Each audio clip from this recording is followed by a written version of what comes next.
Purgatorio is a really good game, and if you're a Project Moon fan, it is a must-play. The game has you playing as just a fixer office in the city. The combat in the game is pseudo-parry based, where instead of parrying every attack you dodge most of them, but even then, you still have a block option, which reduces damage significantly. Almost every attack in the game is made up of coins. When two skills made up of coins hit each other, they do a clash. Similar to Limbus Company, if your coins hit heads, you get more power. The clash winner is decided by whoever has more power at the end, where their attack goes through and your attack doesn't. Winning clashes and dodging attacks will give you sanity, which increase your chance to hit heads while also giving you clash power. Basically, high sanity lets you snowball over low sanity enemies. That's kinda how the combat works. Onto the main gameplay loop, which is kinda like Lethal Company. You have 2 weeks to meet your quota. If you don't meet your quota, you get a strike. At 4 strikes, you lose the game. You do job requests to meet your quota. Now, during the week you only have 60 times, so you can spend the time to get more jobs, or you can spend the time to heal your injuries. That's the gist of the game. I want to get onto the glaze now. Off-rip, there's the tutorial. Already beating out 99% of the games on Roblox. Not only that, the tutorial is actually good. It teaches you how to fight, and all the other mechanics in combat. There's also the in-game guide. I would kiss the person who even gave the idea of this. This is incredible. It gives you so much good information inside of the game. I don't have to go to a wiki or a Trello or a YouTube video just so I can know something basic. It's incredible! Even better is that there's an enemy guide built in. The enemy guide has their attacks listed, what items they drop, and the best part of all, how to fight them. I hope that deep in my bones, this raises the bar for Roblox games. I hope so much. They have a section on status effects and how they work, and they give examples. I want to say this again. All this information, always accessible to the player, all in one spot. There's none of that gatekeeping or hardcore bullshit that Roblox devs just love. On top of that, this game nails the feeling of being a fixer. When me and my friends started playing the game, we were getting our asses beat and we were behind on payments. We both said to each other, we need to make this payment or we're fucked. That's incredible immersion. I never felt like I was in the city more than that moment. There's also a decent amount of build variety. This is the first time in a while where I've actually played a game and thought, okay wait, what if I try this, and this combo, and this combo? For example, the Selfish Mindset gives you 3 power-up. 3 power-up is effectively 30% more damage. In the Temperance skill tree, there's a node called Muscle. Muscle makes Strength 5% more effective, so the 30% damage boost you get from Selfish's Confidence ends up being 45% more damage. Using the Leather Cestus, you can get 2 more Strength, which ends up being 75% more damage. Then using the 3rd skill on the Cestus, which on dodge gives me 25% more damage to my first 2 coins, I would effectively be doing stagger damage. Also, I like that combat forces you to slow down and think, since if you blindly go in mashing, you'd be feeding the enemy sanity while getting yourself punished and beaten. They drill this into your head because NPCs have consistent ways to get like 10% of your health down on you because you got hit by one move, since you didn't dodge it or you were mashing on it. I like how the game is more oriented towards Library of Ruina, in the sense that the scaling is that way where you start from Rats, then go up from Rats to Zwei or Brotherhood of Iron. There's also the little thing of when you walk into a shop, it actually tells you what song is playing in the corner. Really nice, I wish more games did that.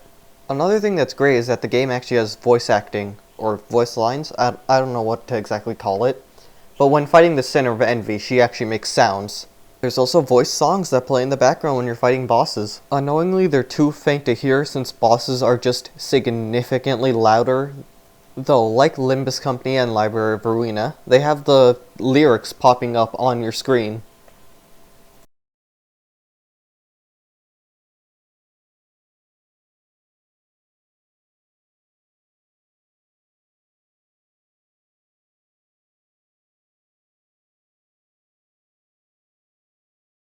But they aren't enough of a hindrance to be like irritating, but still, really nice touch.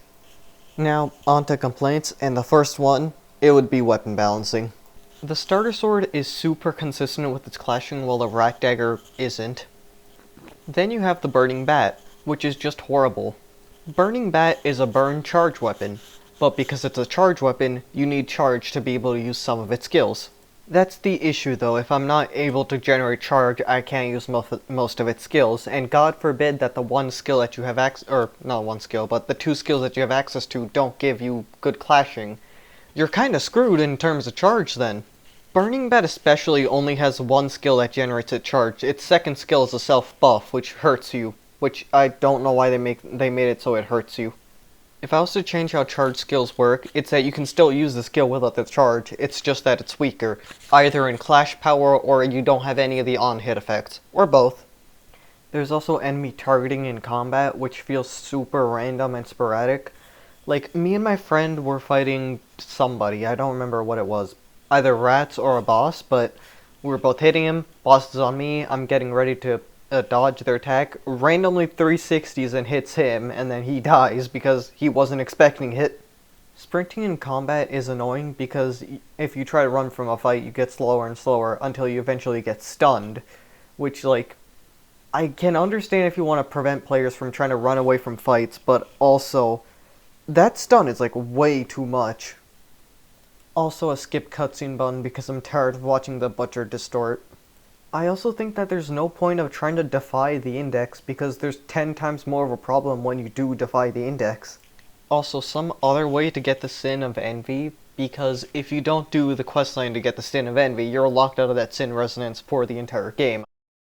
That's about it for complaints. Now on to things I want to see for the future of the game. I would love to see Ego, but I think giving us an Ego like Philip would be really hard. So I think we're probably going to have to just settle down for Ego weapons. I would love to be able to explore the outskirts or the ruins, or maybe LobCorp branches themselves to, like, maybe find Ego weapons, relics, or maybe just, like, information we could sell for money. I hope that there's a win condition in the game, like beating the head so you get the true proper ending or something.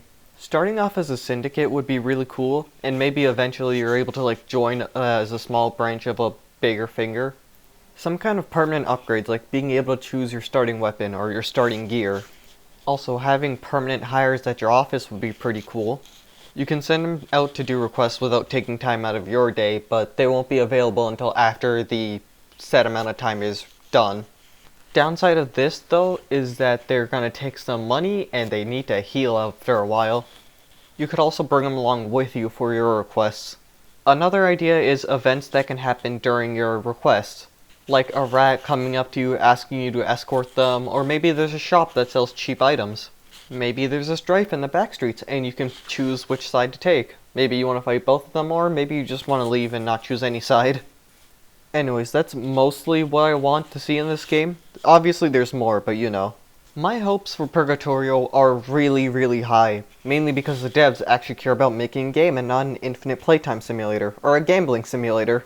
I don't think there's been a Roblox game in a while where they've released some new content. This content being locked behind spinning a wheel to get this really overpowered ability that kills everything. Or the new content is locked behind a boss that spawns in once in a blue moon. And getting hit by this boss will delete your save file. You have a higher chance of winning the lottery than actually getting the new content from the boss. Only to find out that the actual content is unfinished. That rhyme was totally unrelated, not related to Purgatorio at all, just voicing my gripes with Roblox. Anyways, like and subscribe and have a good day. And hype, I guess.